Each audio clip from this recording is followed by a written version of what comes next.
हाँ जी, unit 8 thermodynamics. ठीक है, जे एज सच थर्मोडायनामिक्स ने इस वर्ड ना गल शुरू करिए, कहना what do you mean by the term thermodynamics. ਤੇ ਪੁੱਤ ਥਰਮੋਡਾਇਨਾਮਿਕਸ ਨੂੰ ਜੇ ਡਿਫਾਈਨ ਕਰੀਏ ਤਾਂ ਸਭ ਤੋਂ ਪਹਿਲਾਂ ਅਸੀਂ ਕਹਿੰਦੇ ਕਿ ਵੀ it should be made up of two word,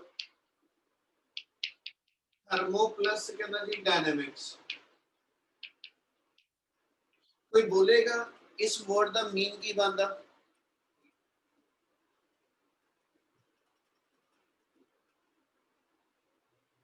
समीक्षा,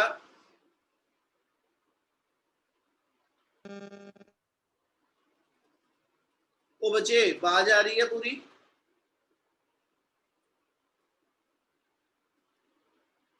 Yes, sir. पिक्चर क्लियर है? वीडियो क्लियर है? Yes, sir. चलो, क्या थर्मोडायनामिक्स वर्ड का मीन क्लियर है? पता सारे कि नहीं पता? जे पता तो कोई ना बोलो। Sir, heat plus motion. Heat plus motion, चलो बिल्कुल कह सकते हैं अपन। किसी होर दे दिमाग च कुछ आंदा होवे?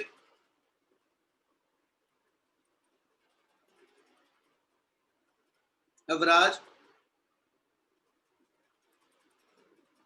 So transformation of heat into other energies. बिल्कुल So heat plus another form of energies. बिल्कुल, यानी जे ਅਸੀਂ ਪੁੱਤ ਥਰਮੋਡਾਇਨਾਮਿਕਸ ਲੈ ਕੇ ਚੱਲੀਏ ਤਾਂ ਅਸੀਂ ਕਹਿੰਦੇ ਜੀ ਥਰਮੋ ਦਾ ਮਤਲਬ ਮੇਰੇ ਕੋਲ ਆ ਗਿਆ ਐਸਾ ਚ ਹੀਟ है ना, और डायनामिक्स एक मैथड ਦੇ ਨਾਲ ਇੱਕ ਵੇ ਨਾਲ ਸਾਨੂੰ ਪਾਵਰ ਨੂੰ ਡਿਫਾਈਨ ਕਰਦਾ। ਇਹਦਾ ਮਤਲਬ ਇਹ ਹੋ ਗਿਆ ਕਿ ਵੀ ਪਾਵਰ ਕਹਿੰਦਾ ਜੀ ਯਾਨੀ method by which we can convert the heat energy into some form. यानी ਜਿਹੜੇ ਮੈਥਡ ਨਾਲ ਤੁਸੀਂ ਹੀਟ એનર્ਜੀ ਨੂੰ ਠੀਕ ਹੈ ਕਿਸੇ ਨਾ ਕਿਸੇ ਮਕੈਨੀਕਲ ਪਾਵਰ ਚ ਕਨਵਰਟ ਕਰਦੇ ਹੋ, ਠੀਕ ਹੈ, ਉਸ ਮੈਥਡ ਨੂੰ ਅਸੀਂ ਨਾਮ ਦੇ ਦਿੰਦੇ ਕਿ ਵੀ ਥਰਮੋਡਾਇਨਾਮਿਕਸ ਹੈ। ਜਾਂ ਇੱਕ ਬੱਚੇ ਨੇ ਵਰਡ ਯੂਜ਼ ਕੀਤਾ ਕਿ transformation of heat energy into some other form. ਠੀਕ ਹੈ, ਅਸੀਂ ਇਹਦਾ ਮਤਲਬ ਥਰਮੋਡਾਇਨਾਮਿਕਸ ਨੂੰ ਡਿਫਾਈਨ ਕਰੀਏ ਤੇ ਬੇਸਿਕਲੀ ਇਹ ਚ ਅਸੀਂ ਵਰਕ ਤੇ એનર્ਜੀ ਦੀ ਇਕੁਇਵਲੈਂਸ ਜਿਹੜੀ ਹੈਗੀ ਆ ਹਨਾ ਉਹਨੂੰ ਮੇਨ ਕੰਸੀਡਰ ਕਰਦੇ। यानी एनर्जी चेंजेस ਜਿਹੜੀਆਂ ਹੋਣਗੀਆਂ ਕਿਸੇ ਸਿਸਟਮ ਦੇ ਅੰਦਰ ਹੀਟ ਤੋਂ ਐਸ ਸੱਚ ਜਿਹੜੀ ਚੇਂजेस ਆਣਗੀਆਂ ਉਹਨੂੰ ਅਸੀਂ ਡਿਫਾਈਨ ਕਰਦੇ ਕਿ ਵੀ ਮੇਰਾ ਥਰਮੋਡਾਇਨਾਮਿਕਸ ਹੋਏਗਾ। ਦੂਜੇ ਪਾਸੇ ਅਸੀਂ ਡਾਇਨਾਮਿਕਸ ਦਾ ਮਤਲਬ ਫਲੋ ਵੀ ਲੈ ਲੈਂਦੇ ਆ। ਇਹਦਾ ਮਤਲਬ ਫਲੋ ਆਫ ਹੀਟ એનર્ਜੀ, ਠੀਕ ਹੈ, ਫਲੋ ਦਾ ਮਤਲਬ ਇੱਥੇ ਆ ਜਾਏਗਾ transformation of heat energy into some other form of energy. यानी हीट एनर्जी ਨੂੰ ਤੁਸੀਂ ਕਿਸੇ ਨਾ ਕਿਸੇ ਅਦਰ ਫਾਰਮ ਆਫ એનર્ਜੀ ਦੇ ਵਿੱਚ ਜਦੋਂ ਟ੍ਰਾਂਸਫਾਰਮ ਕਰਦੇ ਹੋ ਹਨਾ ਤੁਸੀਂ ਕਹਿੰਦੇ ਜੀ that branch of physics is to be called as a thermodynamics। यानी ਜੇ thermodynamics ਨੂੰ ਲੈ ਕੇ ਚੱਲੀਏ ਤੁਸੀਂ ਇਹਦਾ ਡਿਫਾਈਨ ਕਰ ਦਿੰਦੇ it is a branch of physics, it is a branch of physics which deals with the transformation of a heat energy into some other form of energy। यानी जिस ब्रांच ਦੇ ਅੰਦਰ ਅਸੀਂ ਹੀਟ એનર્ਜੀ ਨੂੰ ਕਿਸੇ ਨਾ ਕਿਸੇ ਹੋਰ ਫਾਰਮ ਚ ਕਨਵਰਟ ਕਰਦੇ ਔਰ ਇਹਦੀ ਸਿੰਪਲੈਸਟ ਐਗਜ਼ਾਮਪਲ ਅਸੀਂ ਜਿਹੜੀ ਲੈ ਕੇ ਚੱਲਦੇ ਆ ਹਨਾ। ਆ ਮੰਨ ਲਓ ਮੈਂ ਹੱਥ ਨੂੰ ਰੱਬ ਕਰਦਾ ਪਿਆ, ਇਹ ਮੈਂ ਹੱਥ ਨੂੰ ਰੱਬ ਕਰਦਾ ਪਿਆ ਤੇ ਇਟ ਮੀਨਸ ਇਸ ਮੂਵਮੈਂਟ ਤੇ ਮੇਰੇ ਹੱਥਾਂ ਦੇ ਅੰਦਰ ਜਿਹੜੀ ਮਕੈਨੀਕਲ એનર્ਜੀ ਆ ਉਹ ਹੀਟ ਚ ਕਨਵਰਟ ਹੋ ਰਹੀ। ਅਸੀਂ ਇਹਦਾ ਰਿਵਰਸ ਲੈ ਕੇ ਚੱਲਦੇ ਆ ਕਿ ਜੇ ਕਿਸੇ ਬਾਡੀ ਦੀ ਹੀਟ એનર્ਜੀ ਮਕੈਨੀਕਲ ਫਾਰਮ ਚ ਕਨਵਰਟ ਹੋਵੇ ਉਹਦੇ ਲਈ ਜਿਹੜੇ ਮੈਥਡ ਰਿਸਪੌਂਸਿਬਲ ਨੇ they all will cover under the heading of thermodynamics। क्या इतना वर्ड समय लगता है पे लो?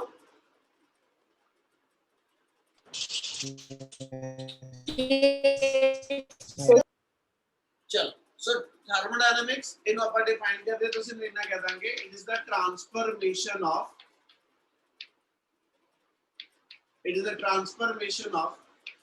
heat energy into some other form।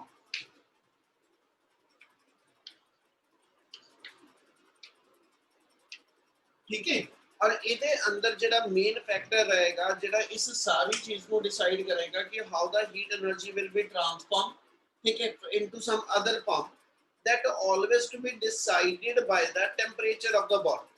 यानी थर्मोडायनामिक्स ਦਾ ਜਿਹੜਾ ਸਭ ਤੋਂ ਇੰਪੋਰਟੈਂਟ ਵੇਰੀਏਬਲ ਰਹੇਗਾ ਹਨਾ ਉਹ ਸਾਡਾ ਹੋਏਗਾ ਟੈਂਪਰੇਚਰ। और पता इधर हैगा स्टार्टिंग च सिर्फ थ्योरी है पहलो ठीक है जी, इसलिए थोड़ी थ्योरी जल्दी भी हो जानी है, ठीक है। सो थर्मोडायनामिक्स का जिहड़ा मेन स्टेट वेरिएबल आ, जिहड़ा थर्मोडायनामिक्स के अंदर मेन वेरिएबल होएगा, ठीक है, इस सारे दी सारी चीज की स्टडी जिहड़ी है, it is based upon one main term and that term is to be called as the temperature. यानी तुसीं पुੱਤ ਟੈਂਪਰੇਚਰ ਦੇ ਬਿਹਾਫ ਦੇ ਉੱਤੇ ਹੀ ਡਿਸਾਈਡ ਕਰਦੇ ਹੋ ਕਿ ਵੀ ਬਾਡੀ ਦੀ એનર્ਜੀ ਨੂੰ ਅਸੀਂ ਕਿੱਦਾਂ ਯੂਜ਼ ਕਰਨਾ, ठीक है। टेम्परेचर कहना that is the main condition required for transformation of heat energy into some other form.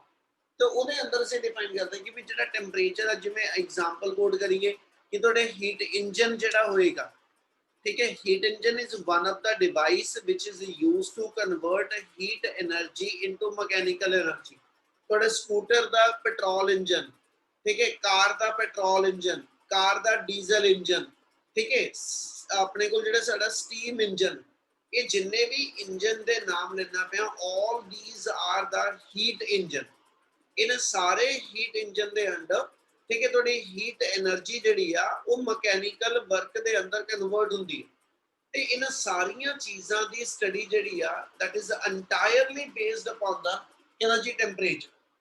यानी सब तो इंपॉर्टेंट टर्म ਜਿਹੜੀ ਥਰਮੋਡਾਇਨਾਮਿਕਸ ਦੇ ਅੰਦਰ ਸਟੈਂਡ ਕਰਦੀ ਆ, ਜਿਹੜਾ ਥਰਮੋਡਾਇਨਾਮਿਕਸ ਦੇ ਡਿਫਰੈਂਟ ਮੈਕਰੋਸਕੋਪਿਕ ਵੇਰੀਏਬਲਸ ਨੇ, ਥਰਮੋਡਾਇਨਾਮਿਕਸ ਦੇ ਜਿਹੜੇ ਡਿਫਰੈਂਟ ਮੈਕਰੋਸਕੋਪਿਕ ਵੇਰੀਏਬਲਸ ਨੇ, ਜਿਹੜੇ ਇਹਦੇ ਅੰਦਰ ਅਸੀਂ ਟਰਮ ਸਟੱਡੀ ਕਰਾਂਗੇ, ਠੀਕ ਹੈ, ਉਹਨਾਂ ਨੂੰ ਅਸੀਂ ਨਾਮ ਦੇ ਦਿੰਦੇ ਕਿ ਵੀ ਦੋ ਟਾਈਪ ਦੇ ਵੇਰੀਏਬਲਸ ਨੇ, ਉਹਨਾਂ ਚੋਂ ਮੇਨ ਅਸੀਂ ਲੈਂਦੇ ਮੈਕਰੋਸਕੋਪਿਕ ਵੇਰੀਏਬਲ। ਮੈਕਰੋਸਕੋਪਿਕ ਵੇਰੀਏਬਲ ਆਣੇ ਸਾਡੇ, ऐसा प्रेशर आ गया, वॉल्यूम आ गया, टेम्परेचर आ गया, हीट एनर्जी आ गई, ठीक है, सिस्टम की हीट एनर्जी आ गई, इंटरनल एनर्जी आ गई, ठीक है। ये सारे जिहड़े जिन्ने वेरिएबल लिखदा पिया, इन्हां सारियां विचों सब तो इंपॉर्टेंट जिहड़ा वेरिएबल आ, ठीक है, दैट्स द कहंदा जी टेम्परेचर। सो टेम्परेचर मेन वो वेरिएबल होएगा जिहड़ा किसी भी बॉडी की स्टेट को डिफाइन करेगा, और इन्हें ਅਸੀਂ ਨਾਮ ਦੇ ਦਿੰਦੇ ਕਿ ਸਾਰੇ ਦੇ ਸਾਰੇ ਮੇਰੇ ਸਟੇਟ ਵੇਰੀਏਬਲਸ ਨੇ। ਸਟੇਟ ਬੋਡੀ ਦੀ ਡਿਫਾਈਨ ਕਰਨ ਲੱਗੇ ਜਿਹੜੀ ਚੀਜ਼ਾਂ ਦੀ ਲੋੜ ਹੋਏਗੀ, ਉਹ ਆ ਮੇਰੇ ਕੁਝ ਵੇਰੀਏਬਲਸ ਆ ਜਾਣੇ ਆ। ਕਿ ਇੰਨੀ ਗੱਲ ਕਲੀਅਰ ਆ? Yes, sir. Yes, sir. Yes, sir. Yes, sir. ਚਲ ਹੁਣ ਇਹਦੇ ਬਿਹਾਫ ਦੇ ਉੱਤੇ, ਠੀਕ ਹੈ ਜੀ, ਜਿਹੜੀ ਆਪਣੀ ਸਭ ਤੋਂ ਪਹਿਲੀ ਟਰਮ ਆ ਜਾਂਦੀ ਆ, ਉਹਨੂੰ ਅਸੀਂ ਡਿਫਾਈਨ ਕਰਦੇ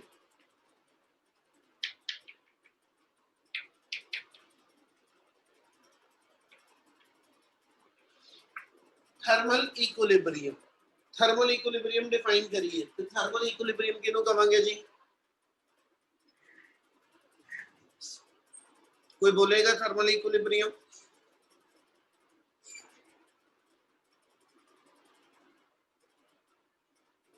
बेटे कोई बोलेगा थर्मल इक्विलिब्रियम क्या हुंदा?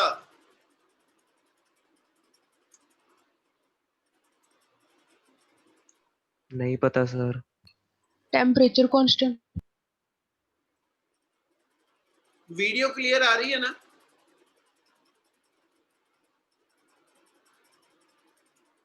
ओए वीडियो क्लियर ते आवाज क्लियर आ रही है सारे ਨੂੰ ਇਹ ਦੱਸੋ ਪਹਿਲਾਂ। Yes, sir. Sir Yes, video sir. नहीं क्लियर। हाँ? वीडियो नहीं क्लियर। Sir, video नहीं clear. नहीं ਹੁਣ नहीं क्लियर हो के पहलो क्लियर नहीं सी? नहीं क्लियर सर अभी। नहीं सर धुंधली आ। बेटे मैं यही पूछदा पिया, ਹੁਣ नहीं क्लियर के पहलो नहीं क्लियर सी? सर हुणे हुई है, हुण सही हो गई है। ਹੁਣ सही है? Yes, sir. Sir, हाँ जी ठीक है. सर। Okay yes sir. चलो जे प्रॉब्लम हो तो मैंने दसियो, ठीक है। चलो इथों गल शुरू कर रहे हैं, नहीं पता कोई चक्कर नहीं, आप इसे थां तो मेन अपनी टर्म नूं लैके शुरू करन लगे हां। कहना जी जे एसएच से थर्मल इक्विलिब्रियम वर्ड लईए बेटा, ते थर्मल इक्विलिब्रियम बेसिकली मैं एक वर्ड के ऊपर यूज करता आ रहा बार-बार, टेम्परेचर। कोई भी बॉडी दे जेडे स्टेट वेरिएबल दे अंदर चेंजेस आनियां कि भी ओदा प्रेशर कितना चेंज होना, ओदा वॉल्यूम कितना चेंज होना, that always to be decided by certain कहना जी एसएच कंडीशन। ਉਹਨਾਂ ਕੰਡੀਸ਼ਨ ਵਿੱਚੋਂ ਇੱਕ ਮੇਨ ਕੰਡੀਸ਼ਨ ਇਹ ਹੋਏਗੀ, a system is said to be in a thermal equilibrium. a system is said to be in thermal equilibrium if temperature कहना जी a system is said to be in thermal equilibrium if temperature of the कहना जी given system which characterize the main system that remain constant. मैं फिर line repeat कर रहा बेटा कि भी किसी भी मोमेंट पे जैसे डिसाइड करना कि कोई गिवन सिस्टम ये जो सब तो पहले एक वर्ड चलो मैं विचों पिक करन लग्या पहलो सिस्टम की गल करिए सिस्टम किनु कही तो ਅਸੀਂ दो वर्ड लेके चलांगे एक सिस्टम और एक आ जाएगा surrounding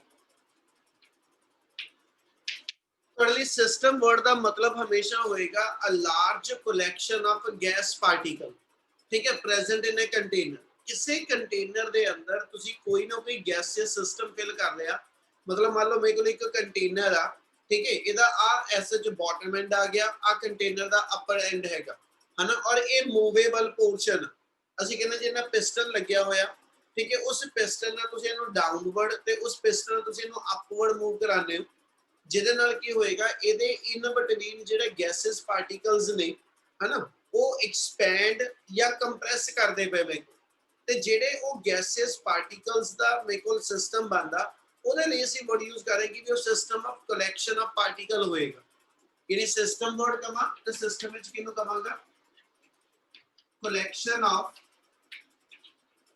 collection of a large number of gaseous particles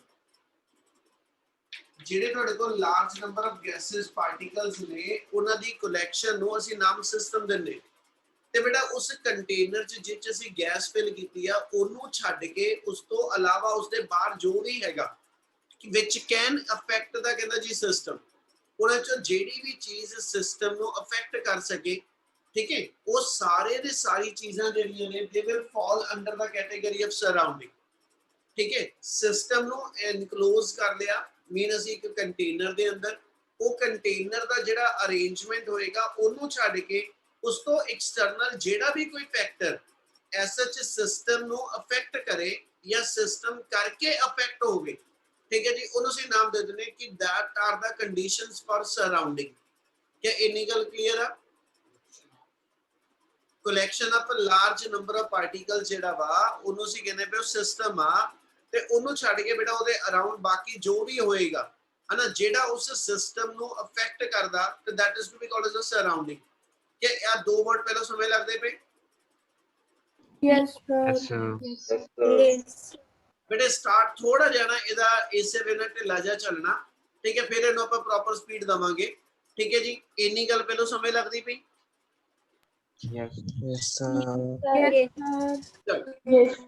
ਇਸੇ ਵਰਡ ਤੇ ਆ ਰਿਹਾ ਥਰਮਲ ਇਕੁਇਲਿਬ੍ਰੀਅਮ ਉਹ ਕਹਿੰਦਾ ਜੀ a system is said to be in a thermal equilibrium with the surrounding ਤੇ ਸਿਸਟਮ ਆਪਸ ਚ ਇੱਕ ਦੂਜੇ ਨਾਲ ਥਰਮਲ ਇਕੁਇਲਿਬ੍ਰੀਅਮ ਚ ਹੋਣਗੇ ਠੀਕ ਹੈ if the ਕਹਿੰਦਾ ਜੀ macroscopic variable like pressure volume temperature and any other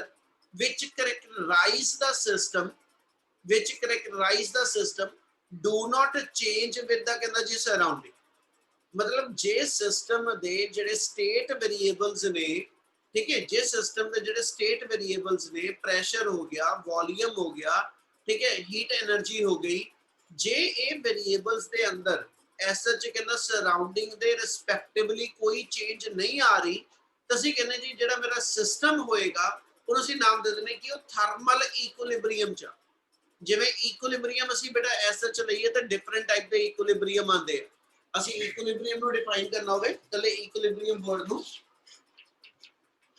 ਤੇ ਬੇਟਾ ਇਕੁਇਲਿਬ੍ਰੀਅਮ ਅਸੀਂ ਡਿਫਾਈਨ ਕਰਦੇ ਤੁਹਾਡੇ ਕੋਲ ਐਸਾ ਚ ਕਹਿੰਦਾ ਜੀ ਕੈਮੀਕਲ ਇਕੁਇਲਿਬ੍ਰੀਅਮ ਹੁੰਦਾ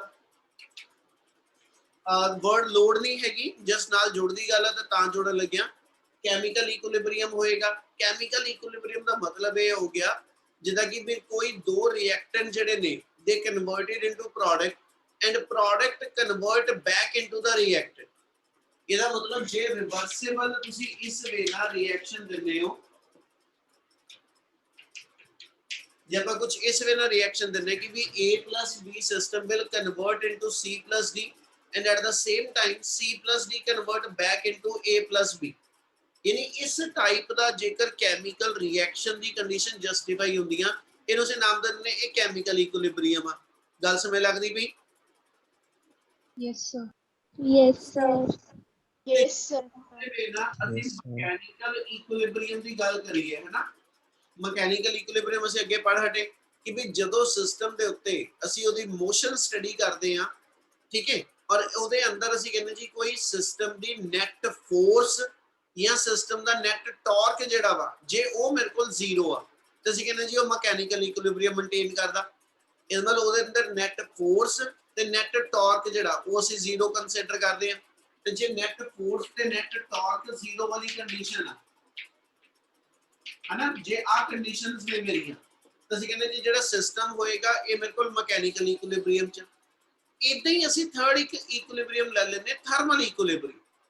ਥਰਮਲ ਇਕੁਇਲਿਬ੍ਰੀਅਮ ਜਿਵੇਂ ਅਸੀਂ ਡਿਫਾਈਨ ਕਰਦੇ ਹਾਂ ਕਿ ਵੀ ਸਿਸਟਮ ਦੇ ਜਿਹੜੇ ਸਟੇਟ ਵੇਰੀਏਬਲਸ ਨੇ, ਠੀਕ ਹੈ, like pressure, volume, temperature, heat energy, ਜੇ ਇਹ ਵੇਰੀਏਬਲ ਜਿਹੜੇ ਸਿਸਟਮ ਨੂੰ ਡਿਫਾਈਨ ਕਰਦੇ ਆ, ਜੇ ਇਹਨਾਂ ਵੇਰੀਏਬਲ ਦੇ ਅੰਦਰ ਐਸ ਸੱਚ ਸਰਾਊਂਡਿੰਗ ਦੇ ਰਿਸਪੈਕਟਿਵਲੀ ਨਹੀਂ ਕੋਈ ਚੇਂਜ ਆਂਦੀ ਪਈ ਤੇ ਦੈਨ ਵੀ ਸੈਡ ਕਿ ਵੀ ਮੇਰਾ ਉਹ ਸਿਸਟਮ ਜਿਹੜਾ ਹੋਏਗਾ ਉਹ ਥਰਮਲ ਇਕੁਇਲਿਬ੍ਰੀਅਮ ਚ ਹੋਏਗਾ।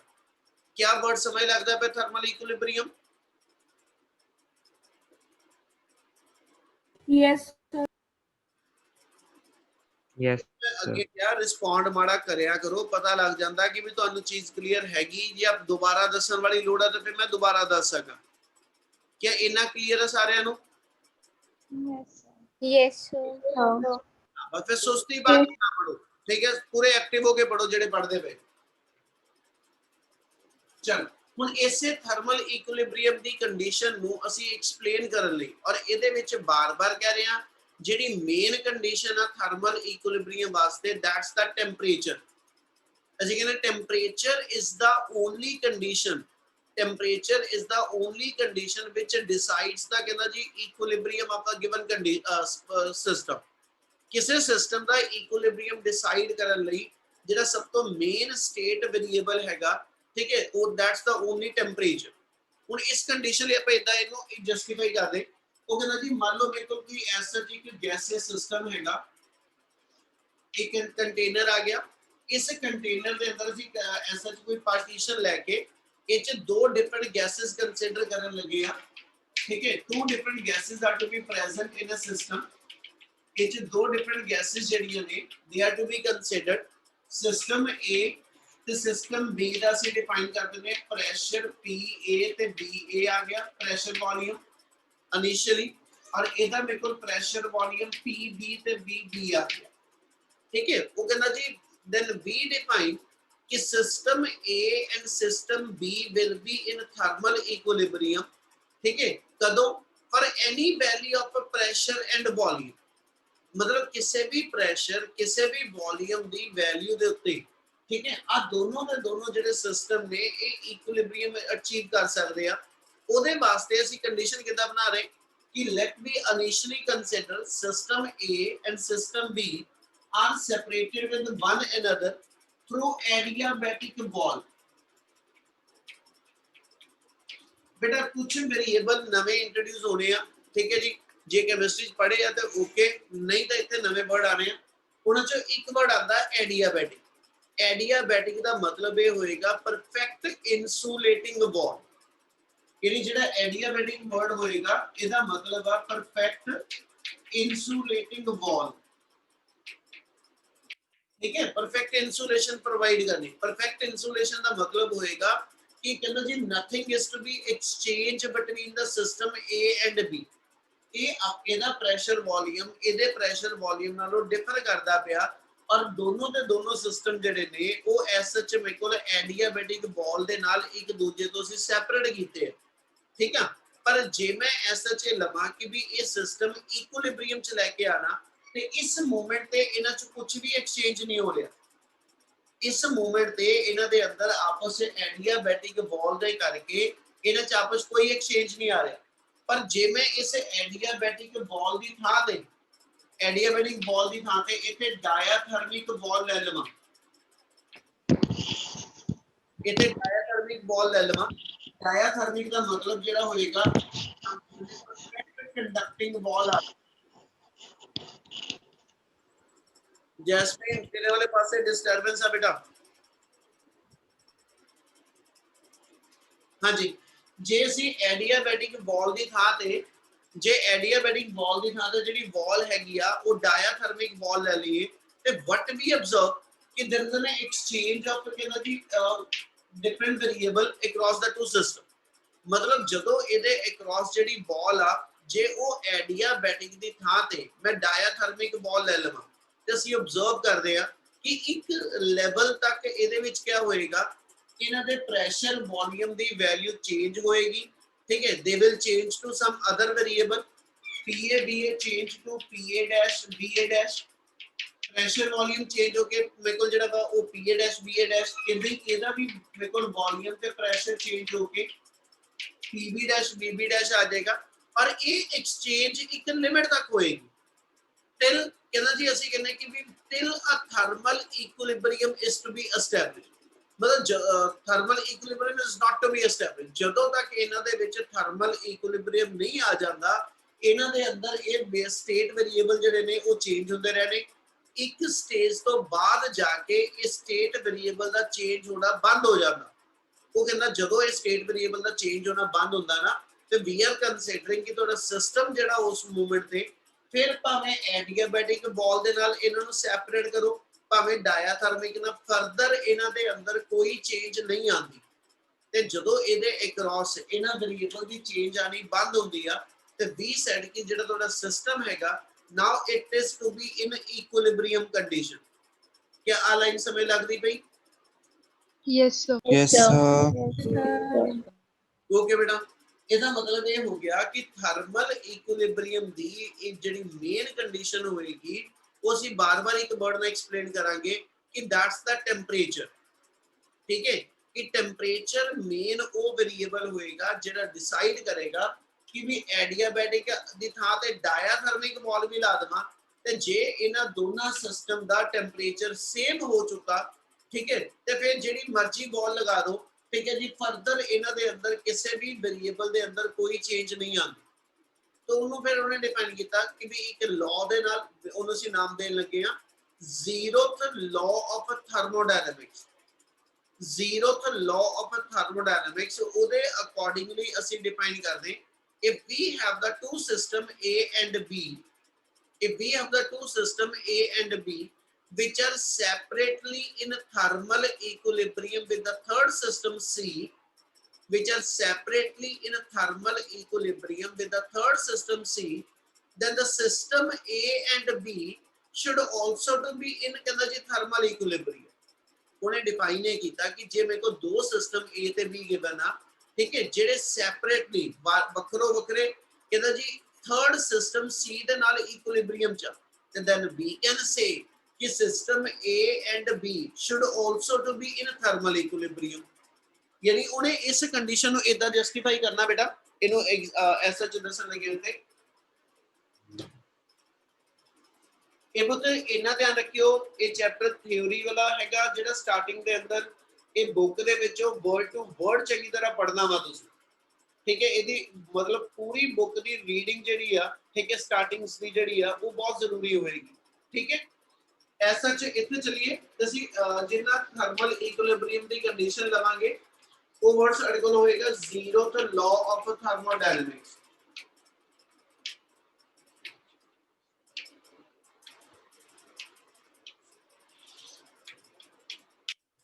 zeroth law of thermodynamics ਆਪਾਂ ਨੂੰ ਡਿਫਾਈਨ ਇਹ ਕਰਦਾ ਕਿ ਵੀ ਇਹਦੇ ਨਾਮ ਨਾਲ ਵੀ ਇੱਕ ਵਰਡ ਨਾਲ ਗੱਲ ਜੋੜਾਂਗਾ ਜ਼ਰੂਰ ਬੇਸਿਕਲੀ ਕੀ ਹੈਗਾ ਪੁੱਤ ਇਹਨੂੰ zeroth law ਕਿਉਂ ਕਹਿੰਦੇ ਪਏ ਇਹਦਾ ਵੀ ਇੱਕ ਕਾਰਨ ਹੈ ਅਸੀਂ ਕੈਮਿਸਟਰੀ ਦੇ ਅੰਦਰ ਕਹ ਲਓ ਜਾਂ ਥਰਮੋਡਾਇਨਾਮਿਕਸ ਦੀ ਸਟੱਡੀ ਦੇ ਅੰਦਰ ਫਰਸਟ ਲਾਅ ਆਫ ਥਰਮੋਡਾਇਨਾਮਿਕਸ ਪਹਿਲੋਂ ਬਣਾਇਆ ਹੋਇਆ ਕਿਆ ਕਿ ਵੀ ਫਰਸਟ ਲਾਅ ਆਫ ਥਰਮੋਡਾਇਨਾਮਿਕਸ ਦਾ ਜਿੰਨਾ ਵੀ ਕਨਸੈਪਟ ਹੈ ਨਾ ਉਹ ਸਾਰੇ ਦਾ ਸਾਰਾ ਇੰਟਰਨਲ એનર્ਜੀ ਦੇ ਉੱਤੇ ਬੇਸਡ ਆ એનર્ਜੀ ਦੇ ਉੱਤੇ ਬੇਸਡ ਆ ਠੀਕ ਹੈ ਤੇ ਉਸ ਇੰਟਰਨਲ એનર્ਜੀ ਦੇ ਕਨਸੈਪਟ ਨੂੰ ਸਮਝਣ ਵਾਸਤੇ ਸਾਨੂੰ ਟੈਂਪਰੇਚਰ ਦਾ ਕਨਸੈਪਟ ਉਸ ਤੋਂ ਪਹਿਲੋਂ ਚਾਹੀਦਾ ਸੀ ਤੇ ਟੈਂਪਰੇਚਰ ਦਾ ਫੀਨੋਮੀਨਾ ਜਿਹੜਾ ਸੀਗਾ ਉਹ ਬਾਅਦ ਚੋਂ ਐਕਸਪਲੇਨ ਕੀਤਾ ਗਿਆ ਇਸ ਕਰਕੇ ਕਿਉਂਕਿ ਟੈਂਪਰੇਚਰ ਦਾ ਕਨਸੈਪਟ ਪਹਿਲੋਂ ਚਾਹੀਦਾ ਇਸ ਲਈ ਉਹਨਾਂ ਨੇ ਟੈਂਪਰੇਚਰ ਵਾਲਾ ਜਿਹੜਾ ਲਾਅ ਸੀਗਾ which is the basic or fundamental law, ठीक है, to study the first law ਪਹਿਲਾਂ ਇਨਵੈਂਟ ਹੋਇਆ।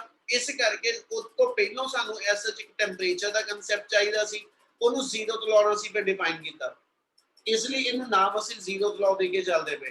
ਠੀਕ ਹੈ, ਕੀ ਗੱਲ ਸਮਝ ਆਈ ਜੋ ਦੱਸੀ ਮੈਂ? Yes, sir. Yes, sir. ਹੁਣ ਇਸ ਸਿਸਟਮ Yes, sir. ਦੇ ਅਕੋਰਡਿੰਗਲੀ ਆਪਣੀ ਸਟੇਟਮੈਂਟ ਕੀ ਹੈ?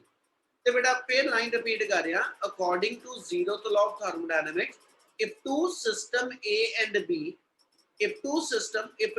thermodynamical system A and B are separately in thermal equilibrium with the third system C, then we can say the system A and B should also to be in thermal equilibrium। ਜਿੱਦਾਂ ਆਪਾਂ simple math ਵਿੱਚ ਰਹੀਏ ਨਾ ਕਿ ਵੀ ਜੇ A equal to C ਆ, B equal to C ਆ, ਆਪਾਂ ਮੈਥ ਦੇ ਅਕੋਰਡਿੰਗਲੀ ਜੇ ਇਹੀ ਲਾਈਨ ਨੂੰ ਦਸੀਏ ਨਾ, ਅਸੀਂ ਕਹਿੰਦੇ A C ਦੇ ਨਾਲ ਥਰਮਲ ਇਕੁਇਲਿਬਰੀਅਮ ਚ, B C ਦੇ ਨਾਲ ਥਰਮਲ ਇਕੁਇਲਿਬਰੀਅਮ ਚ, ਤੇ then we can say ਕਿ A should also to be in thermal equilibrium with B। ਠੀਕ ਹੈ, ਇਹ ਮੈਥ ਦੇ ਵਿੱਚ ਤੇ ਆਪਾਂ ਲੈ ਕੇ ਚੱਲੀਏ ਗੱਲ ਬਣਦੀ ਆ ਕਿ ਵੀ ਹਾਂ A C ਦੇ ਬਰਾਬਰ, B C ਦੇ ਬਰਾਬਰ, ਇਸ ਲਈ A B ਦੇ ਬਰਾਬਰ, ਪਰ ਉਹ ਕਹਿੰਦਾ ਜ਼ਰੂਰੀ ਨਹੀਂ। ਕਿਸੇ ਨੂੰ ਫਿਜ਼ਿਕਸ ਦੇ ਅੰਦਰ ਐਸ ਸੱਚ ਇਦਾਂ ਹੀ ਮੰਨ ਲਿਆ ਕਿ ਵੀ ਇਹਦਾ ਮਤਲਬ ਜਿਹੜਾ ਵਾ ਉਹ ਕਿਸੇ ਵੀ ਸਟੇਟ ਵੇਰੀਏਬਲ ਤੇ ਲੱਗ ਜਾਏਗਾ। ਮੈਂ ਆਪਣੀ ਗੱਲ ਨੂੰ ਜਸਟੀਫਾਈ ਕਰਾਂ ਤੇ ਇਦਾਂ ਕਹਿ ਸਕਦਾ ਕਿ ਵੀ ਆਪਣੇ ਕੋਲ ਡਿਫਰੈਂਟ ਗੈਸ ਲਾਅ ਆਉਂਦੇ ਆ। ਠੀਕ ਹੈ, ਕੈਮਿਸਟਰੀ ਸ਼ਾਇਦ ਪੜ੍ਹ ਚੁੱਕੇ ਹੋਵੋਗੇ, ਬੋਇਲਸ ਲਾਅ, ਚਾਰਲਸ ਲਾਅ, ਗੇ-ਲੁਸੈਕਸ ਲਾਅ, ਪੜ੍ਹੇ ਜਿਹੜੇ ਨਾਮ ਬੋਲਦਾ ਪਿਆ? Yes, sir. Yes, sir. Yes, sir. Yes, sir. Yes, sir. ਹੁਣ ਬੋਇਲਸ ਲਾਅ, Yes, sir. ਹਾਂਜੀ Yes, sir.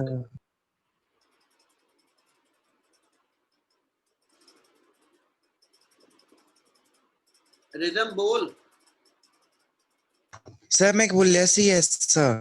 ਓਕੇ, ਚਲ ਆਪਾਂ ਇਹਦੇ ਅੰਦਰ ਇਹ ਲੈ ਰਹੇ ਪੁੱਤ, ਜਿਹਦਾ ਆਹੀ ਲਾਈਨ ਪਹਿਲਾਂ ਜਸਟੀਫਾਈ ਕਰਨ ਲੱਗਿਆ ਤਾਂ ਕਿ ਇੱਕ ਫੈਕਟਰ ਕਲੀਅਰ ਹੋ ਜਾਏ ਕਿ ਵੀ ਇਹ ਹਰ ਥਾਂ ਤੇ ਕੰਡੀਸ਼ਨ ਇਦਾਂ ਨਹੀਂ ਲੱਗੂ।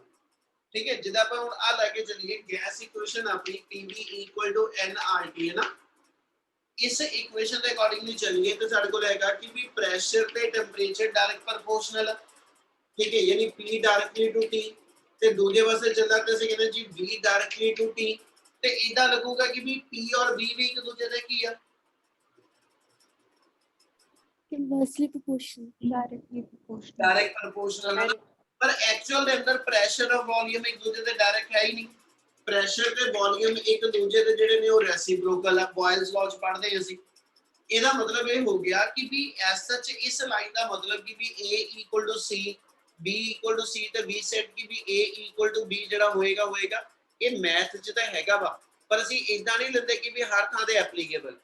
ਜ਼ੀਰੋਥ ਲਾਅ ਨੇ ਇਹ ਕਿਹਾ ਕਿ ਜੇ A ਔਰ B ਜਿਹੜਾ ਸਿਸਟਮ ਆ, ਜੇ ਉਹ ਵਾਰੀ-ਵਾਰੀ ਅਸੀਂ ਕਹਿੰਦੇ ਕਿ ਵੀ ਇੰਡੀਵਿਜੂਅਲੀ C ਦੇ ਨਾਲ ਇਕੁਇਲਿਬਰੀਅਮ ਚ, ਤੇ ਫਿਰ A ਔਰ B ਵੀ ਆਪਸ ਵਿੱਚ ਥਰਮਲ ਇਕੁਇਲਿਬਰੀਅਮ ਚ ਹੋ ਸਕਦੇ ਆ, ਪਰ ਇਹ ਸਿੰਪਲ ਮੈਥਮੈਟੀਕਲ ਇਕੁਏਸ਼ਨ ਨੂੰ ਜਸਟੀਫਾਈ ਨਹੀਂ ਕਰਦੀ ਪਈ ਗੱਲ। ਠੀਕ ਹੈ, ਮਤਲਬ ਉਹਨੂੰ ਸਮਝਾ, ਮਤਲਬ ਆਪਾਂ ਇਦਾਂ ਗੱਲ ਸ਼ੁਰੂ ਕਰਨ ਲੱਗੇ ਜ਼ੀਰੋਥ ਲਾਅ ਦੀ। ਜ਼ੀਰੋਥ ਲਾਅ ਦੇ accordingly if we have the two system A and B, ਠੀਕ ਹੈ, if we have the two system A and B, ਔਰ ਬਾਰ-ਬਾਰ ਕਹਿ ਰਿਹਾ ਪੁੱਤ ਸਿਸਟਮ ਵਰਡ ਦਾ ਮਤਲਬ ਇਹ ਹੋਏਗਾ ਕਿ ਤੁਹਾਡੇ ਕੋਲ ਗੈਸਿਸ ਸਿਸਟਮ ਗਿਵਨ, ਕਿ ਤੁਹਾਡੇ ਦੋ ਕੰਟੇਨਰਸ ਦੇ ਅੰਦਰ ਤੁਸੀਂ ਦੋ ਡਿਫਰੈਂਟ ਗੈਸਿਸ ਫਿਲ ਅਪ ਕੀਤੀਆਂ ਹੋਈਆਂ। ਠੀਕ ਹੈ, ਜਿਨ੍ਹਾਂ ਦੇ ਪ੍ਰੈਸ਼ਰ ਵੋਲਿਊਮ ਜਿਹੜੇ ਨੇ ਉਹ ਡਿਫਰੈਂਟ ਨੇ। ਠੀਕ ਹੈ, and the to system they are in ਕਹਿੰਦਾ ਜੀ common contact with the system C, ਔਰ ਆ ਮੰਨ ਲਓ ਮੇਰੇ ਕੋਲ ਥਰਡ ਸਿਸਟਮ C ਹੈਗਾ, ਤੇ ਜੇ ਅਸੀਂ ਇਹ ਡਿਫਾਈਨ ਕਰਦੇ ਹਾਂ ਕਿ ਵੀ ਇਹਦੇ ਅੰਦਰ ਵੀ ਗੈਸਿਸ ਸਿਸਟਮ ਆ, ਆ ਵੀ ਇੱਕ ਡਿਫਰੈਂਟ ਗੈਸਿਸ ਸਿਸਟਮ ਹੋਏਗਾ, ਇੱਕ ਆ ਮੇਰੇ ਕੋਲ ਕੋਈ ਗੈਸਿਸ ਸਿਸਟਮ ਹੈਗਾ, ਉਹ ਕਹਿੰਦਾ ਕਿ ਜੇ ਇਸ ਮੂਵਮੈਂਟ ਤੇ ਅਸੀਂ ਆ ਲੈ ਕੇ ਚੱਲੀਏ ਕਿ A ਔਰ B ਨੂੰ ਅਸੀਂ ਇੱਕ ਦੂਸਰੇ ਤੋਂ ਐਡੀਆਬੈਟਿਕ ਵਾਲ ਦੇ ਨਾਲ ਸੈਪਰੇਟ ਕੀਤਾ ਹੋਵੇ, A ਔਰ B ਸਿਸਟਮ ਨੂੰ ਇੱਕ ਦੂਸਰੇ ਤੋਂ ਐਡੀਆਬੈਟਿਕ ਵਾਲ ਨਾਲ ਸੈਪਰੇਟ ਕੀਤਾ ਹੋਵੇ, ਔਰ A ਔਰ B ਨੂੰ C ਸਿਸਟਮ ਤੋਂ ਅਸੀਂ ਐਸਐਚ ਡਾਇਆਥਰਮਿਕ ਵਾਲ ਦੇ ਨਾਲ ਸੈਪਰੇਟ ਕੀਤਾ ਹੋਵੇ।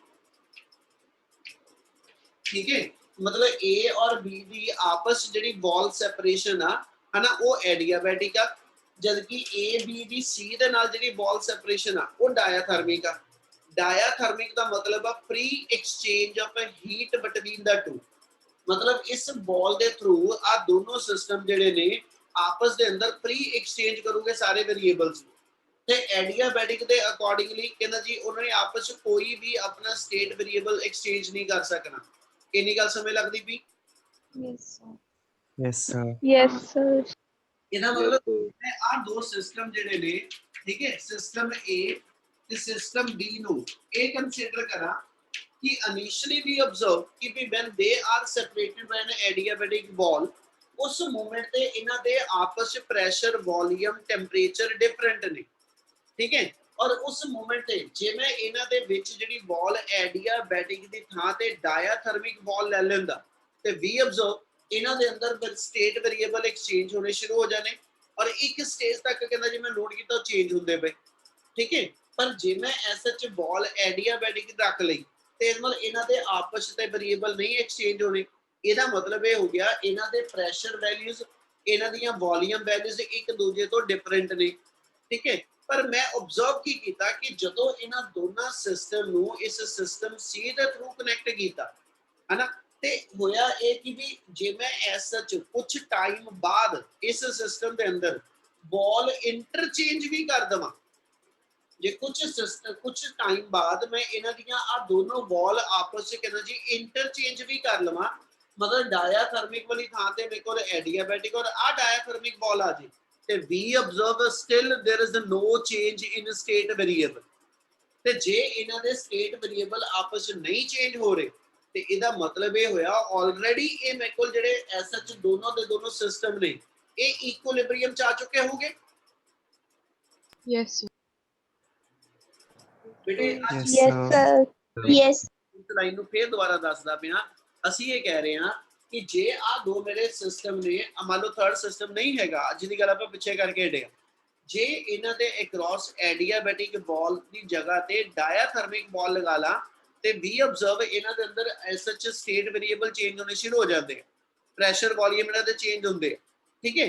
ਤੇ ਇਹਦਾ ਮਤਲਬ ਔਰ ਇਹ ਚੇਂਜ ਇੱਕ ਲੈਵਲ ਤੱਕ ਕੰਟੀਨਿਊ। ਹੁਣ ਅਸੀਂ ਕਹਿੰਦੇ ਕਿ ਵੀ ਅਸੀਂ ਦੋ ਡਿਫਰੈਂਟ ਸਿਸਟਮ ਦਿੱਤੇ ਜਿਹੜੇ ਆਪਸ ਵਿੱਚ ਇਕੁਇਲਿਬ੍ਰੀਅਮ ਚ ਨਹੀਂ ਹੈਗੇ, ਠੀਕ ਹੈ।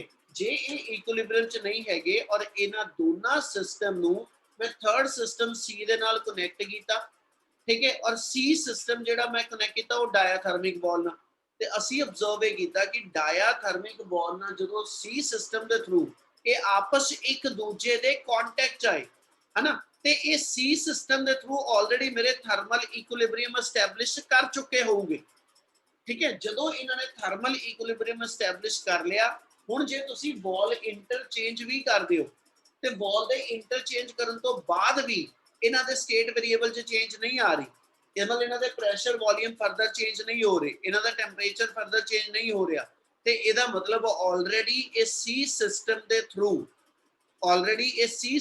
ਥਰੂ ਮੇਰੇ ਕੋਲ ਇਕੁਇਲਿਬ੍ਰੀਅਮ ਐਸਟੈਬਲਿਸ਼ ਕਰ ਚੁੱਕੇ ਹੋਗੇ। Yes, sir. Yes, sir. Yes, sir. ਉਹਨਾਂ ਨੇ ਇਸ Sir. ਲੈ ਕੇ ਮੇਨ ਕੰਡੀਸ਼ਨ ਇਹ ਦਿੱਤੀ ਆ ਕਿ ਉਹ ਕਹਿੰਦਾ ਜੀ there exist a scalar quantity according to zeroth law of thermodynamics, there exists a scalar quantity called as temperature, equality of which is the only condition which define the equilibrium of the state। यानी उन्हें क्या कि भी एक अपने को इदा दी scalar quantity आ, ठीक है, जिन्हों सी टेंपरेचर कहने आ, ठीक है, और वो टेंपरेचर एक इदा दी इकलौती कंडीशन हैगी आ ਜਿਹੜੀ ਕਿਸੇ ਵੀ ਮੂਮੈਂਟ ਤੇ ਸਿਸਟਮ ਦੇ ਇਕੁਇਲਿਬ੍ਰੀਅਮ ਦੀ ਕੰਡੀਸ਼ਨ ਨੂੰ ਡਿਸਾਈਡ ਕਰਦੀ ਆ। ਕੀ ਆ ਗੱਲ ਸਮਝ ਲੱਗੀ?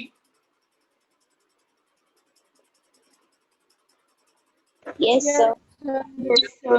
ਸਾਰਿਆਂ ਨੂੰ Yes, sir. Yes, sir.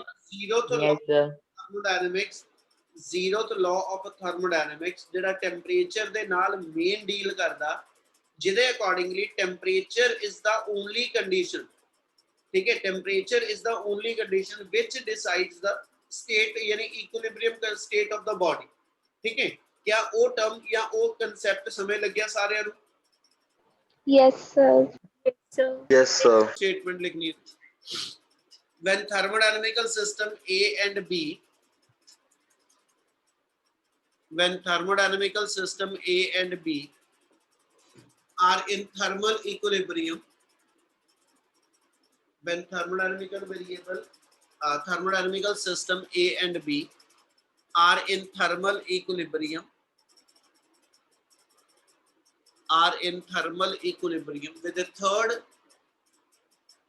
third thermodynamic system C, when thermodynamical system A and B are separately in thermal equilibrium with the third system C, then system A and B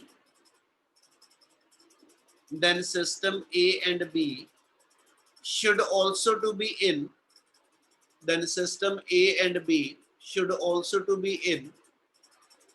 thermal equilibrium with one another. Then system A and B should also to be in thermal equilibrium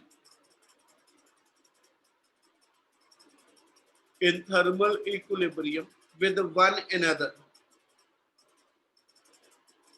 लिख लिया जी?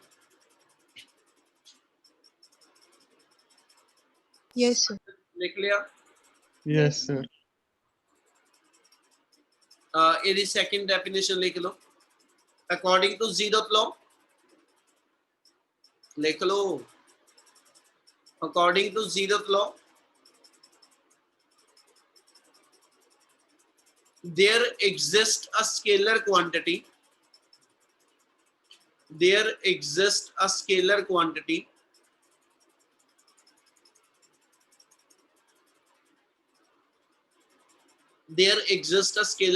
called as temperature.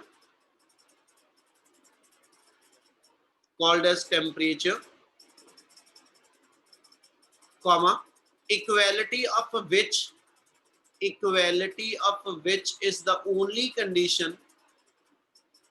There exists a scalar quantity called as temperature, comma, equality of which is the only condition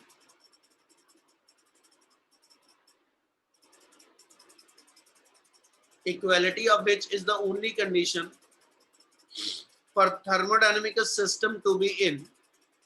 Equality of which is the only condition for thermodynamical system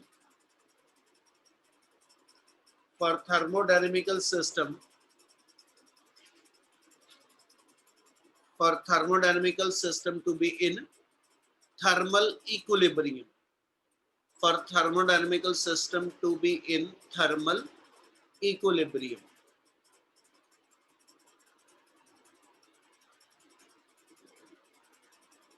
लिख लिया जी? Yes, sir. Yes, sir. Yes, sir. चल करा continue.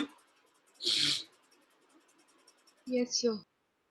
एक छोटा topic दे रहा, note करो सारे जाने, जेड़ा तुसी पढ़ोगे. Heat, internal energy and work. Heat, internal energy and work, ये तीन टर्म्स ने जिहड़ियां बार-बार पूरे चैप्टर च असीं यूज करनियां. ठीक है, थोड़ा जिहा मैं दसन लग्या पर एक रीडिंग तुसीं जरूर देनी है. ठीक है, इन्हूं आपां डिफाइन कर दें. टर्म उन्हें ले ली हीट. ठीक है, सेकंड टर्म साडे कोल आ जाएगी इंटरनल एनर्जी और थर्ड वर्ड साडे कोल आ जाएगा वर्क. सॉरी बेटा.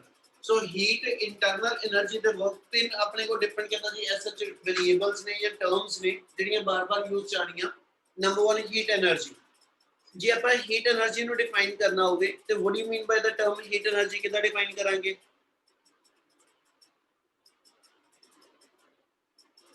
Form of energy which produces a sensation of warmth.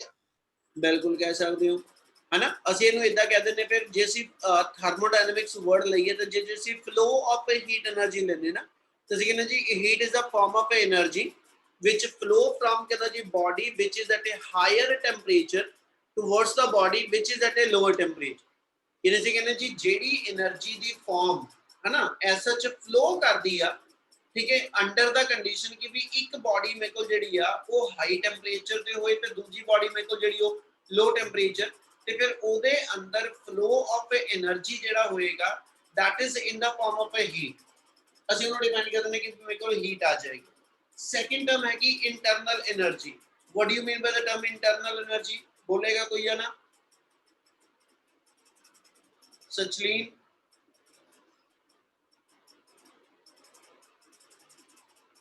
सचलीन Yes, sir.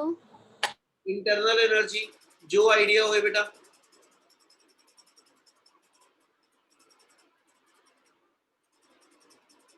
नहीं बच्चे No, no, sir, इसका नहीं आइडिया. ओके कोई और बता जेड़ा मर्जी समीक्षा Total energy stored in the system. Total energy stored in the system चलो थोड़ा कुछ चेंज करांगा वर्ड इना रलणगे कहना जी it is the total energy possessed by any of the gas molecule या total energy possessed by any of the molecule in a given system बेटे internal energy is nothing internal energy is nothing but it is again the कहना जी mechanical energy but mechanical energy which is possessed by the mechanical energy which is possessed by the different atom or molecule of a given body ठीक है की मतलब होया इस चीज दा मैं आ एक मेरे को कोई बॉडी गिवन है मैं इनु हीट सप्लाई करनी शुरू करा ਜਦੋਂ मैं इस बॉडी ਨੂੰ हीट सप्लाई करांगा व्हाट वी ऑब्जर्व की होएगा इस बॉडी ਨੂੰ ਜੇ ਮੈਂ ਆ ਬॉडी ਨੂੰ ਹੀਟ ਸਪਲਾਈ ਕਰਦਾ ਪਿਆ ਕੀ ਹੋਣਾ ਸ਼ੁਰੂ ਹੋ ਜਾਊਗਾ sir melt kinetic energy increase होगी. है ना मेल्ट होके लिक्विफाई हो जू मुड़ के जाके ले जाइए तो ਅਸੀਂ ਕਹਿੰਦੇ ਜੀ ਗੈਸਿਸ ਸਟੇਟ 'ਚ ਚਲੇ ਜਾਓ ਪਰ ਜੇ ਤੁਸੀਂ ਸੋਚ ਕੇ ਦੇਖੋ ਅਸੀਂ ਕਿਆ ਇਸ ਮੂਮੈਂਟ ਤੇ ਜਦੋਂ ਇਹਨੂੰ એનર્ਜੀ ਸਪਲਾਈ ਕੀਤੀ ਆ ਤੇ ਜੇ ਇਹ ਸੋਲਿਡ ਤੋਂ ਲਿਕੁਇਡ 'ਚ ਕਨਵਰਟ ਹੋਇਆ ਕੀ ਹੋਊਗਾ ਇਹਦੇ ਅੰਦਰ ਅਸੀਂ ਕਹਿੰਦੇ ਕਿ ਵੀ ਜੇ ਐਸਐਚ ਜਦੋਂ ਮੇਰੇ ਕੋਲ ਗਿਵਨ ਮਟੀਰੀਅਲ ਜਿਹੜਾ ਸੋਲਿਡ ਤੋਂ ਲਿਕੁਇਡ ਬਣਦਾ ਨਾ ਤਾਂ ਅਸੀਂ ਉਹ ਤੁਹਾਨੂੰ ਡਿਫਾਈਨ ਇਦਾਂ ਕਰਦੇ ਕਿ ਵੀ ਜਿਹੜਾ ਇਹਦੇ ਵਿੱਚ ਇੰਟਰ ਐਟੋਮਿਕ ਡਿਸਟੈਂਸ ਆ ਜਦੋਂ ਅਸੀਂ ਉਹਦੇ ਬੌਂਡ ਲੈਂਥ ਕਹਿੰਦੇ ਆ ਹੈਨਾ ਜਦੋਂ ਤੁਸੀਂ ਹੀਟ ਕਰਨਾ ਸ਼ੁਰੂ ਕੀਤਾ ਤੇ ਬੇਸਿਕਲੀ ਜਿਹੜੀ ਹੀਟ એનર્ਜੀ ਦਿੱਤੀ ਹੋਏਗੀ ਇਹ ਜੇ ਆ ਉਸ ਮਟੀਰੀਅਲ ਦੇ ਅੰਦਰ ਦੋ ਐਟਮ ਕੋਈ ਲੈ ਲਵਾਂ ਉਹਦੇ ਕੋਈ ਦੋ ਐਟਮਸ ਲੈ ਕੇ ਠੀਕ ਹੈ ਜੀ ਇਹਨੂੰ ਮੈਂ ਐਸਐਚ ਹੀਟ એનર્ਜੀ ਦੇਣਾ ਪਿਆ ਤੇ ਹੀਟ એનર્ਜੀ ਨੂੰ ਐਬਜ਼ੌਰਬ ਕਰਕੇ ਕਰਦੇ ਕੀ ਇਹ ਮੋਲੀਕਿਊਲ ਕਹਿੰਦਾ ਜੀ ਇਹਨਾਂ ਦੇ ਅੰਦਰ ਵਾਈਬ੍ਰੇਸ਼ਨ ਆਣੀਆਂ ਸ਼ੁਰੂ ਹੋ ਗਈਆਂ ਅਸੀਂ ਕਹਿੰਦੇ ਚ ਥਰਮਲ ਵਾਈਬ੍ਰੇਸ਼ਨਸ ਆਣੀਆਂ ਸ਼ੁਰੂ ਹੋ ਗਈਆਂ ਜਦੋਂ ਥਰਮਲ ਵਾਈਬ੍ਰੇਸ਼ਨਸ ਆਈਆਂ ਤੇ ਉਹਨਾਂ ਦੋ ਕੰਮ ਹੋਏ ਆ ਇੱਕ ਤੇ ਮੋਸ਼ਨ ਬਣ ਗਈ ਇੱਕ ਤੇ ਮੋਸ਼ਨ ਆ ਗਈ ਮਤਲਬ ਕਾਈਨੈਟਿਕ એનર્ਜੀ ਆ ਗਈ ਤੇ ਦੂਜਾ ਇੰਟਰ ਐਟੋਮਿਕ ਜਾਂ ਇੰਟਰ ਪਾਰਟੀਕਲ ਡਿਸਟੈਂਸ ਜਿਹੜਾ ਵਾ ਉਹ ਚੇਂਜ ਹੋਣਾ ਸ਼ੁਰੂ ਹੋ ਗਿਆ Yes, sir. ਤੇ ਜੇ ਪੁੱਤ ਇੰਟਰ ਪਾਰਟੀਕਲ ਡਿਸਟੈਂਸ ਚੇਂਜ ਹੁੰਦਾ ਹੋਵੇ ਅਸੀਂ ਕਹਿੰਦੇ ਇਹਦਾ ਮਤਲਬ ਦੀ ਕਨਫੀਗੂਰੇਸ਼ਨ ਚ ਚੇਂਜ ਆ ਰਹੀ ਤੇ ਜੇ ਇਹਦੀ ਕਨਫੀਗੂਰੇਸ਼ਨ ਚ ਚੇਂਜ ਆਵੇ ਤੇ energy possessed by the body due to change in configuration ਉਹਨੂੰ ਅਸੀਂ ਪੋਟੈਂਸ਼ੀਅਲ એનર્ਜੀ ਕਹਿੰਦੇ ਆ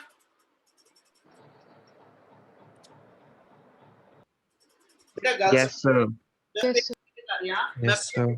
ਦੁਬਾਰਾ ਇੱਕ ਵਾਰੀ ਰਿਪੀਟ ਕਰ ਰਿਹਾ ਇੰਟਰਨਲ એનર્ਜੀ ਇੱਕ ਇੰਪੋਰਟੈਂਟ ਟਰਮ ਹੋਏਗੀ ਤੁਹਾਡੀ ਸਮਝਣ ਵਾਲੀ ਅਸੀਂ ਕਹਿੰਦੇ ਕਿ ਕਿਸੇ ਵੀ ਬਾਡੀ ਨੂੰ ਕਿਸੇ ਵੀ ਮੂਵਮੈਂਟ ਤੇ ਉਹਦਾ ਸਟੇਟ ਕੋਈ ਹੋਵੇ ਉਹ ਮੇਰੇ ਕੋਲ ਸੋਲਿਡ ਸਟੇਟ ਚ ਹੋਵੇ ਲਿਕੁਇਡ ਸਟੇਟ ਚ ਜਾਂ ਗੈਸਿਸ ਸਟੇਟ ਚ ਸਟੇਟ ਕੋਈ ਵੀ ਹੋਵੇ ਠੀਕ ਹੈ ਜਦੋਂ ਤੁਸੀਂ ਉਹਦੇ ਅੰਦਰ ਕੁਝ ਹੀਟ એનર્ਜੀ ਸਪਲਾਈ ਕਰਦੇ ਅਸੀਂ ਕਹਿੰਦੇ ਸਿਸਟਮ ਨੇ ਉਹ ਹੀਟ એનર્ਜੀ ਜਦੋਂ ਯੂਟਿਲਾਈਜ਼ ਕੀਤੀ ਆ ਤੇ ਹੋਇਆ ਕੀ ਅਸੀਂ ਕਹਿੰਦੇ ਜੀ ਉਹਦੀ ਸਟੇਟ ਬਦਲ ਗਈ ਜੇ ਮੈਂ ਸਟੇਟ ਬਦਲਣ ਤੱਕ ਜਾਣਾ ਹੋਵੇ ਤੇ ਬੇਸਿਕਲੀ ਕੀ ਹੋਇਆ ਹੋਏਗਾ ਉਹ ਕਹਿੰਦਾ ਜੀ ਇਹਦਾ ਮਤਲਬ ਜੇ ਆ ਦੋ ਐਕਸਟ੍ਰੀਮ ਐਜ ਤੇ ਦੋ ਐਟਮ ਪਏ ਨੇ ਪਰ ਆ ਉਹਨਾਂ ਦੀ ਬੌਂਡ ਲੈਂਥ ਆ ਕਿ ਉਹਨਾਂ ਦਾ ਬੌਂਡ ਆ ਗਿਆ ਜਦੋਂ ਮੈਂ ਇਹਨੂੰ ਹੀਟ ਕਰਨਾ ਸ਼ੁਰੂ ਕਰਾਂਗਾ ਤੇ ਉਸ ਹੀਟ એનર્ਜੀ ਨੂੰ ਲੈ ਕੇ ਇਹਦੇ ਅੰਦਰ ਕੀ ਹੋਇਆ ਅਸੀਂ ਕਹਿੰਦੇ ਜੀ ਥਰਮਲ ਵਾਈਬ੍ਰੇਸ਼ਨ ਆ ਗਈਆਂ ਹਨਾ ਐਟਮਸ ਦੇ ਵਿੱਚ ਜਿਹੜਾ ਵਾ ਉਹ ਮੇਰੇ ਕੋਲ ਵਾਈਬ੍ਰੇਸ਼ਨ ਬਣੀ ਤੇ ਜੇ ਵਾਈਬ੍ਰੇਸ਼ਨਸ ਬਣੀਆਂ ਇਹਦਾ ਮਤਲਬ ਉਹਦੇ ਅੰਦਰ ਮੇਰੇ ਕੋਲ ਜਿਹੜੀ ਕਾਈਨੈਟਿਕ એનર્ਜੀ ਆਈ ਹੈ ਤੇ ਦੂਜੇ ਪਾਸੇ ਉਹਨਾਂ ਦਾ ਇੰਟਰ ਐਟੋਮਿਕ ਜਾਂ ਇੰਟਰ ਪਾਰਟੀਕਲ ਡਿਸਟੈਂਸ ਜਿਹੜਾ ਉਹ ਚੇਂਜ ਵੀ ਹੁੰਦਾ ਪਿਆ ਠੀਕ ਹੈ ਜੇ ਚੇਂਜ ਹੋਇਆ ਵਾ ਜੇ ਐਟਮਸ ਦੇ ਵਿੱਚ ਦਾ ਗੈਪ ਚੇਂਜ ਹੋਇਆ ਹੋਊਗਾ ਤਦੇ ਉਹ ਸੋਲਿਡ ਟੂ ਲਿਕੁਇਡ ਬਦਲੇ ਹੋਗੇ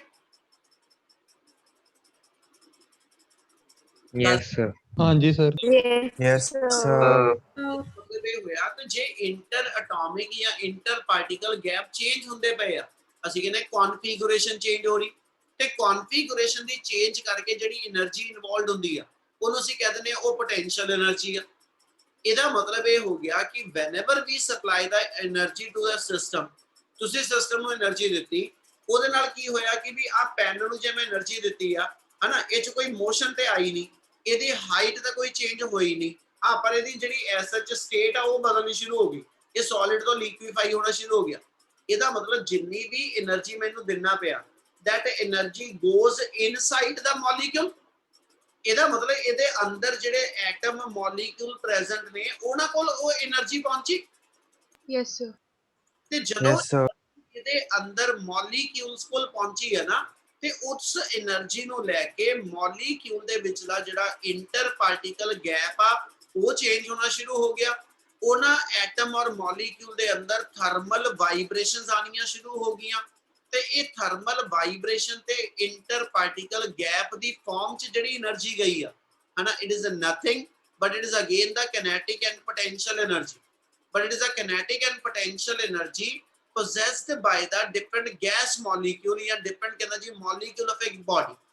ਤੇ ਫਿਰ ਜਿਹੜੀ એનર્ਜੀ ਤੁਹਾਡੇ ਕੋਲ kinetic ਔਰ potential ਦੀ ਫਾਰਮ ਚ molecule possess ਕਰਦਾ ਵਾ, ਜਿਹੜੀ એનર્ਜੀ kinetic ਔਰ potential ਦੀ ਫਾਰਮ ਚ molecule possess ਕਰੇਗਾ, ਉਸ એનર્ਜੀ ਨੂੰ ਅਸੀਂ ਨਾਮ ਦੇਣਾ ਹੋਵੇ ਤੇ that energy is to be called as the internal energy। ਔਰ ਗੈਸੀਅਸ ਸਿਸਟਮ ਦੇ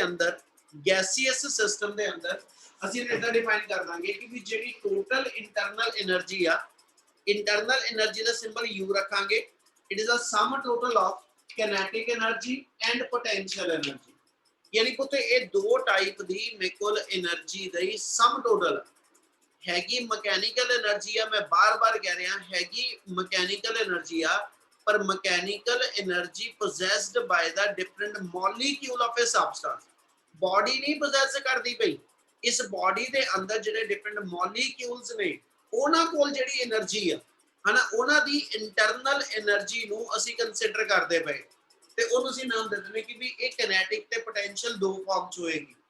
ਹੁਣ ਜਦੋਂ ਇਹ ਗੈਸੀਅਸ ਸਿਸਟਮ ਲਈ ਲਵਾਂਗਾ, ਥੋੜਾ ਜਿਹਾ ਧਿਆਨ ਨਾਲ ਸਮਝਦੇ ਚੱਲਿਓ ਬੇਟਾ, ਜੇ ਇਹੀ ਸਾਰੀ ਚੀਜ਼ ਅਸੀਂ ਕਿਸੇ ਗੈਸੀਅਸ ਸਿਸਟਮ ਚ ਲਈਏ, ਹੁਣ ਅਸੀਂ ਸੋਲਿਡ ਦੀ ਗੱਲ ਛੱਡ ਦਿੱਤੀ, ਠੀਕ ਹੈ, ਮੇਰੇ ਕੋਲ ਕੋਈ ਕੰਟੇਨਰ ਆ, ਉਹ ਚ ਕੋਈ ਗੈਸ ਫਿਲ ਕੀਤੀ ਹੋਈ ਆ, ਔਰ ਉਹਦੇ ਅੰਦਰ ਜਿੰਨੇ ਡਿਫਰੈਂਟ ਗੈਸ ਮੋਲੀਕਿਊਲਸ ਨੇ ਉਹਨਾਂ ਕੋਲ ਇਹ એનર્ਜੀ ਆ ਦੋ ਫਾਰਮ ਚ ਹੋਏਗੀ, kinetic and potential। ਤੇ ਪਰ ਜੇ ਮੇਰੀ ਕੋਈ ਗੈਸ ਜਿਹੜੀ ਆ ਉਹ ਆਈਡੀਅਲ ਗੈਸ ਹੋਵੇ, ਕੈਮਿਸਟਰੀ ਚ ਤੁਸੀਂ ਦੋ ਵਰਡ ਪੜ੍ਹਦੇ ਹੋ ਬਾਰ-ਬਾਰ, ਆਈਡੀਅਲ ਗੈਸ ਤੇ ਰੀਅਲ ਗੈਸ। क्या आप दो वर्ड पढ़ दें जी अपा? हाँ जी सर। Yes, sir. की फर्क है दोनों gas? Ideal gases ideal gas equation ਨੂੰ ਫੋਲੋ ਕਰਦੀਆਂ ਨੇ, ਰੀਅਲ ਗੈਸਸ ਨਹੀਂ ਕਰਦੀਆਂ। नहीं करते हैं, बिल्कुल। कुछ और है आइडिया बेटा अपा की कह सकिए? ਸਰ ਆਈਡੀਅਲ ਗੈਸ ਲੋ ਪ੍ਰੈਸ਼ਰ ਤੇ ਐਪਲੀਕੇਬਲ ਆ ਤੇ ਰੀਅਲ ਗੈਸ ਹਾਈ ਪ੍ਰੈਸ਼ਰ ਤੇ। चलो एक पॉइंट मैं ऐड करदा, आइडियल गैसेस ਲਈ ਇੱਕ assumption ਲਗਾਈ ਜਾਂਦੀ ਆ ਕਿ there is no force of attraction among the different gas molecule। we are assuming that ਕਿ ਵੀ ਜਿਹੜੀ ਆਈਡੀਅਲ ਗੈਸ ਹੋਏਗੀ ਨਾ, ਉਹਦੇ ਅੰਦਰ ਅਸੀਂ ਜਦੋਂ ਐਸਾ ਚ different molecules ਦਿਖਾਣੇ ਨਾ, ਅਸੀਂ ਇਦਾਂ ਮੰਨਦੇ ਆ ਕਿ ਵੀ molecules ਜਿਹੜੇ ਨੇ ਉਹਨਾਂ ਦੇ ਵਿੱਚ ਆਪਸ ਚ ਕੋਈ ਐਸਾ ਚ ਅਟਰੈਕਟਿਵ ਫੋਰਸਸ ਨਹੀਂ ਰੋਲ ਪਲੇ ਕਰਦੀ। ਅਸੀਂ ਮੰਨਦੇ ਕਿ ਵੀ ਜਿਹੜੇ ਆਈਡੀਅਲ ਗੈਸ ਮੇਰੇ ਕੋਲ ਹੋਏਗੀ, ਆਈਡੀਅਲ ਗੈਸ ਦੇ ਅੰਦਰ ਮੋਲੀਕਿਊਲ ਜਿਹੜੇ ਨੇ they are at infinite gap from one another, ਯਾਨੀ ਆਈਡੀਅਲ ਗੈਸ ਦੇ ਵਿੱਚ ਮੋਲੀਕਿਊਲਸ ਦੇ ਅੰਦਰ ਜੇ ਗੈਪ ਜਿਹੜਾ ਨਾ ਉਹ ਇਨਫਾਈਨਾਈਟ ਹੋਏਗਾ, ਤੇ ਅਸੀਂ ਆ ਪੜਿਆ ਵਾ force of attraction always vary inversely with r square. ਤੇ ਜੇ ਇਹਨਾਂ ਦੋ ਐਟਮਸ ਦੇ ਵਿਚਲਾ ਗੈਪ ਜਿਹੜਾ ਵਾ, ਦੋ ਮੋਲੀਕਿਊਲਸ ਦੇ ਵਿਚਲਾ ਗੈਪ ਜਿਹੜਾ ਵਾ, ਜੇ ਇਹ ਇਨਫਾਈਨਾਈਟ ਮੰਨ ਕੇ ਚੱਲਾਂਗੇ ਤੇ 1/infinity 0 ਹੋ ਜਾਂਦਾ। ਇਹਦਾ ਮਤਲਬ attractive forces to hold the molecule with one another, ਇਹਦਾ ਮਤਲਬ ਅਟਰੈਕਟਿਵ ਫੋਰਸ ਉਹਨਾਂ ਦੀ 0 ਗਿਣੀ ਜਾਏਗੀ। ਤੇ ਜਦਕਿ ਜਿਹੜੀਆਂ ਰੀਅਲ ਗੈਸਸ ਨੇ, ਅਸੀਂ ਕਹਿੰਦੇ ਜੀ ਉਹਨਾਂ ਦੇ ਵਿੱਚ ਮੇਰੇ ਕੋਲ ਅਟਰੈਕਟਿਵ ਫੋਰਸਸ ਐਗਜ਼ਿਸਟ ਕਰਦੀਆਂ। ਕਿ ਡਿਫਰੈਂਸ ਸਮਝ ਲੱਗਿਆ? Yes, sir. Yes, sir. ਇਸ ਡਿਫਰੈਂਸ Yes, ਦੀ sir. ਲੋੜ ਕਿਉਂ ਪਈ ਮੈਨੂੰ? ਇਸ ਡਿਫਰੈਂਸ ਦੀ ਲੋੜ ਇਸ ਲਈ ਪਈ, ਅਸੀਂ ਫਿਰ ਇੱਥੇ ਜਾ ਕੇ ਨਾ ਜਦੋਂ ਇੰਨੀ એનર્ਜੀ ਦੀ ਵੈਲਿਊਜ਼ ਨੂੰ ਆਈਡੀਅਲ ਤੇ ਰੀਅਲ ਗੈਸ ਲਈ ਡਿਫਾਈਨ ਕਰਨਾ ਤਾਂ ਉਹ 'ਚ ਅਸੀਂ ਵਰਡ ਕੀ ਲੈ ਲਾਂਗੇ?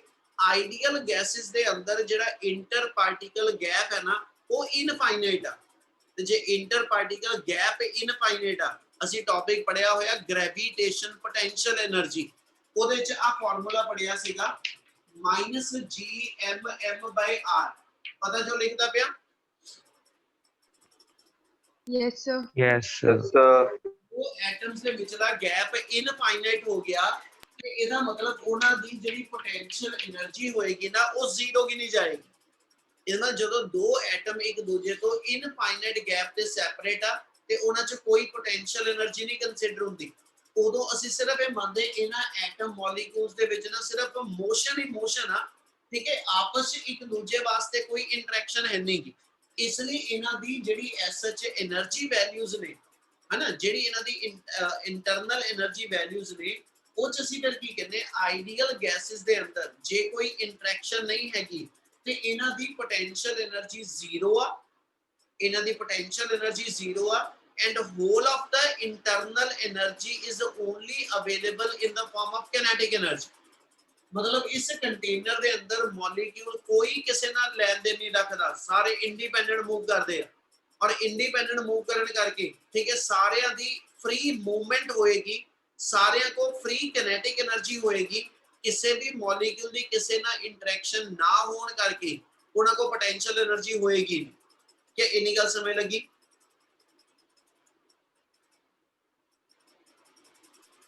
Yes, sir.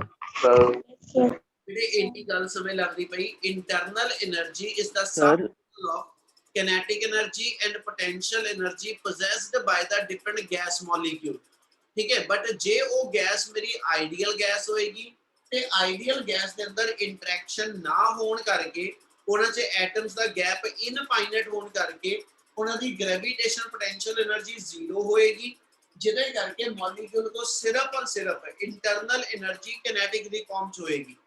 क्या इन्नी गल क्लियर है? Yes, sir. Yes, sir.